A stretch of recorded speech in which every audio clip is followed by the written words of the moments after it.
Gadis ini dibius oleh rekannya. Dia mengejarnya sampai ke lobi hotel. Dia samar-samar menemukan cara untuk melarikan diri. Tanpa diduga, dia salah pergi ke kamar presiden. Gadis itu langsung menukik ke pangkuan lawan. Namun kini hotel tiba-tiba mati listrik. Keduanya bahkan tidak bisa melihat wajah satu sama lain dengan jelas. Tapi telah menghabiskan malam yang penuh gairah bersama. Keesokan harinya sulit bagi gadis itu untuk menerima kenyataan ini. Jadi dia pergi ke luar negeri sendirian. Adapun presiden, dia mencarinya dengan susah payah, tetapi tidak berhasil. Dalam sekejap mata, 5 tahun telah berlalu. Setelah pulang, gadis itu membawa seorang anak berusia 4 tahun. Dan bayi itu terus meminta untuk bertemu ayahnya. Namun saat itu hotel mati lampu. Dia juga tidak bisa melihat wajah orang itu dengan jelas. Tak disangka saat itu bocah itu menyalakan TV. Kemudian menemukan seorang pria di dalamnya. Sangat mirip dengannya. Perasaan akrab tiba-tiba datang. Jadi bocah itu tanpa sadar memanggil ayah. Mendengar sang anak memanggil ayah, gadis itu menatap pria di TV dengan curiga. Tanpa diduga, dia juga merasa bahwa pihak lain sangat akrab. Ini mengingatkannya pada malam 5 tahun lalu. Siapakah pria itu? Mama, bukankah ibu bilang bersiap-siap untuk pergi? Kata-kata putranya membuatnya tiba-tiba teringat. Dia masih harus pergi ke perusahaan baru untuk bekerja hari ini. Tanpa diduga, begitu dia tiba, dia bertemu dengan putri ibu tiri dia. Siapa yang tidak punya mata ini? Xiao Wu. Mengapa kamu di sini? Bukankah kamu mati di tempat tidur pria itu 5 tahun yang lalu? Tahun itu, memang, kamu dan ibumu menyakitiku. Shen Wuqing, apa yang masih kamu lakukan di sini? Jiangsu bukan tempat kamu bisa tinggal. Mungkin kau ingin kembali dan mengklaim warisan. Setelah mendengar itu, Wuqing benar-benar tidak ingin berbicara dengannya. Sekarang dia benar-benar membenci keluarga Shen sampai ke intinya. Sudah waktunya untuk bekerja sudah tiba. Wuqing berbalik dan pergi. Tanpa diduga, seorang gadis dengan sengaja menjegalnya. Segelas anggur di tangannya dituangkan langsung ke tubuh nona muda. Tepat setelah itu, nyonya muda itu marah dan mengutuknya. Gadis di sebelahnya sangat senang. Apakah matamu hanya hiasan? Apa ini? Maaf, saya minta maaf. Seseorang baru saja membuat saya tersandung. Saya benar-benar minta maaf, nyonya muda. Jalan ini bukan tempat di mana kamu bisa berjalan. Tidak bisakah kamu melihat berapa banyak orang kaya di sini? Kamu tidak bisa menebus apapun yang kamu sentuh. Apakah kamu tahu berapa banyak uang yang harus aku hasilkan untuk rambut ini? Kamu tahu betapa mahalnya pakaianku. Sudah kubilang, bahkan jika kamu menjual dirimu sendiri, bahkan tidak bisa membayarnya. Berdandan seperti rubah. Apakah kamu di sini untuk merayu pria atau apa? Menghadapi penghinaan lawan, Wuqing masih berusaha bersabar. Karena dia masih perlu mendapatkan uang untuk menghidupi putranya. Dia harus mempertahankan pekerjaan ini. Tanpa diduga, nyonya muda itu mendorongnya ke bawah. Untungnya, seseorang datang membantu Wuqing tepat waktu. Tapi jelas itu adalah pertama kalinya mereka bertemu. Presiden ini merasa pernah melihat wanita ini di suatu tempat sebelumnya. Wuqing juga menemukan bahwa dia adalah pria yang muncul di TV. Dia benar-benar terlihat seperti putranya. Tapi Wuqing tidak yakin apakah pihak lain itu adalah ayah dari anaknya. Jadi dia berbohong sewenang-wenang. Setelah mendengar ini, dia langsung tidak tertarik. Langsung berbalik dan pergi. Tapi nyonya muda itu berpikir, Wuqing sengaja merayu presiden. Jadi dia langsung meminta pemecatan Wuqing. Kamu sudah dipecat. Keluar dari sini untukku. Pak Zong, apa maksud Anda? Saya tidak bisa kehilangan pekerjaan ini. Kamu membuat kesalahan dengan nona muda dari Liu Xi Corporation. Tuan, dengarkan penjelasan saya. Ya Tuhan, berhenti menjelaskan. Demi rasa hormat, kita udah saling mengenal. Shen Wuqing, aku memberitahumu. Jiang Beilin bukanlah seseorang yang bisa kamu bujuk. Sentuh dia, jangan bilang kamu. Bahkan aku terlibat. Jangan coba-coba kudis, tapi minta daging angsa. Kamu hanya bisa menemukan orang sepertiku. Kalau begitu kamu bisa makan enak dan berpakaian bagus. Aku akan memberimu 30.000 yuan setiap bulan. Asalkan kamu membuatku bahagia. Lalu beri aku seorang anak laki-laki. Aku akan menceraikan istriku, lalu menikahimu. Apa? Jika kamu ingin punya anak, cari babi betina dan melahirkannya. Aku tidak butuh uang. Begitu saja, Wu Qing dipecat. Tapi untungnya gelarnya juga luar biasa. Jadi segera menemukan pekerjaan di kantor hukum. Apalagi, ia langsung menerima kasus yang merepotkan. Siapa sangka kasus ini milik perusahaan presiden itu. Baru saja melihat gadis yang kemarin. Berpikir bahwa Wu Qing adalah mata-mata yang dikirim oleh perusahaan saingan. Kau pertama kali muncul di pameran. Sekarang muncul di perusahaanku. Dengan identitas yang berbeda. Lagi pula, siapa yang mengaturmu untuk mendekatiku? Anda pasti salah paham, Tuan Jiang.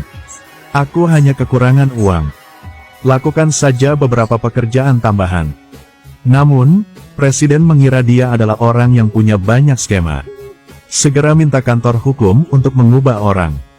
Karena itu, Wu Qing kehilangan pekerjaan keduanya. Dia tidak punya pilihan selain mewawancarai untuk menjadi pengasuh. Tapi tidak mengharapkan itu. Bahkan ketika dia melamar pekerjaan sebagai pengasuh anak, dia pun datang rumah presiden itu. Itu dia. Udah, sampai jumpa lagi. Apakah ini kebetulan atau memang disengaja? Sampai jumpa lagi. Jelaskan, kenapa kamu ada di sini? 2 hari, 3 pekerjaan. Kamu begitu kekurangan uang kan? Aku sengsara sekarang. Itu semua salah dia. Aku menyesal tidak bisa memukulmu hingga wajahmu memar. Kamu tanya kenapa aku di sini? Aku pengasuh yang baru direkrut. Aku benar-benar tidak bermaksud bertemu denganmu kemarin. Tapi wanitamu tidak akan memaafkanku. Bahkan membuatku kehilangan pekerjaan di tempat itu. Jadi mata pencaharian juga hilang. Kamu bilang kenapa aku di sini? Sekarang pekerjaan ini hilang juga. Apakah kamu bahagia? Kamu memang adalah komet. Sekarang kamu memecatku. Apakah aku berhutang sesuatu padamu di kehidupanku sebelumnya? Kamu suka mengejarku. Baik, aku pergi. Selamat tinggal. Tunggu. Apalagi yang kamu mau? Saatnya menunjukkan aktingku. Benar-benar luar biasa. Demi mencari nafkah, tidak mungkin untuk tidak bertindak. Bekerja di pameran. Aku akan mengatur seseorang untuk memeriksa. Aku sudah memberitahumu kemarin. Kamu datang ke K Corporation untuk menjadi pengacara pribadi saya. Jika kamu setuju, kamu dapat terus melakukan pekerjaan ini. Seperti yang diharapkan, dia berhasil. Shen Wu Qing, apakah kamu benar-benar dia atau bukan? Saya pasti akan menyelidiki untuk kejelasan. Ternyata Presiden juga mencurigai Wu Qing. Apakah itu gadis dari 5 tahun yang lalu? Seperti yang diharapkan ketika dia memeriksa dokumen tentang dia. Tiba-tiba mengetahui bahwa Wu Qing juga memiliki seorang anak berusia 4 tahun. Dia bahkan terlihat seperti dia. Ketua saya telah menyelidiki. Shen Wu Qing benar-benar dipecat oleh Nona Liu. Itu sebabnya dia kehilangan pekerjaannya. Selain itu, aku juga menyelidikinya. Tidak masalah. Dia yatim piatu. Kondisi keluarga sangat buruk. Tidak heran bekerja dengan sangat baik. Tidak seperti para pemula. Lebih seperti orang yang sudah lama belajar. Selain itu, saya juga mengamati dengan sangat cermat. Tangannya jauh lebih kasar daripada gadis normal. Aku yakin itu bukan kebohongan. Baiklah. Aku keluar ya. Nona Sun, apakah Anda mau makan buah? Aku sudah menunggu perusahaan sepanjang sore. Sekarang datang rumah dan tunggu selama 2 jam. Kapan Beilin akhirnya kembali? Urusan tuan muda, saya tidak berani bertanya. Kalau gitu, Nona muda bisa pulang dulu aja. Hei, apakah kamu baru di sini? Apakah kamu sudah menyirami bunga di taman? Tidak bisakah kamu melihat mereka sekarat? Rumah ini benar-benar tidak bagus tanpa pemilik perempuan. Ya, saya segera pergi. Apakah kamu sudah cukup bermain? Saya minta maaf. Mengapa kamu tidak datang ke grup K untuk bekerja? Aku hanya tidak bebas. Aku hanya tidak ingin hidup di bawah matamu. Sen Wuking, pekerjaan apa yang kamu lakukan? Tuan muda, saya tidak sengaja melakukannya. Dia tiba-tiba muncul dan membuatku takut. Maksudmu aku salah? Aku tak bermaksud seperti itu. Aku pasti akan lebih memperhatikan lain kali. Apakah kamu yakin memperhatikan gerakan di belakang? Beilin, kenapa kamu basah kuyup? Kok bisa hanya berganti pakaian seperti itu? Akan masuk angin. Sekarang sedang musim panas. Aku tidak begitu lemah. Mengapa kamu di sini? Mengapa pengurus rumah tangga tidak memberitahu koki kamu? Siapkan semangkuk sup jahe untuk Beilin. Tidak butuh. Masalah keluarga Jiang, sejak kapan giliranmu untuk diperintah oleh orang luar? Bukan, aku tidak berani. Bibi menyuruhku datang menjagamu. Tentu saja aku harus menjagamu dengan baik. Bu, orang yang ibu kirim ini, apa yang kamu lakukan lagi? Wan akan tinggal di rumahmu selama beberapa hari. Semua anggota keluarganya telah pergi ke luar negeri. Dia sendirian di rumah, aku tidak yakin tentang dia. Dia di tempatmu. Bisa juga membantu ibu merawat kamu. Aku tidak membutuhkannya, suruh dia pergi. Sudah ku bilang, Bu, jangan lakukan hal omong kosong lagi. Aku sudah punya istri. Maksudmu gadis dari 5 tahun yang lalu. Kalau begitu kamu ayo pergi menemukannya. Biarkan aku bertemu dengan dia. Kamu bahkan tidak tahu seperti apa rupa orang itu. Ibu pikir kamu hanya mencari seseorang sewenang-wenang.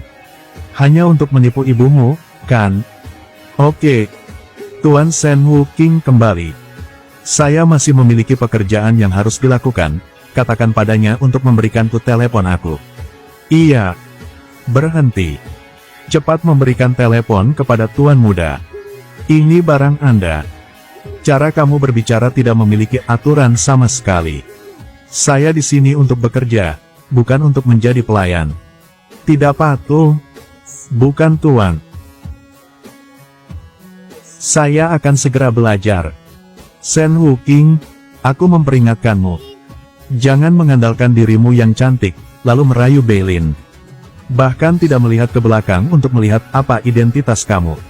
Ya ampun, saya tidak berani.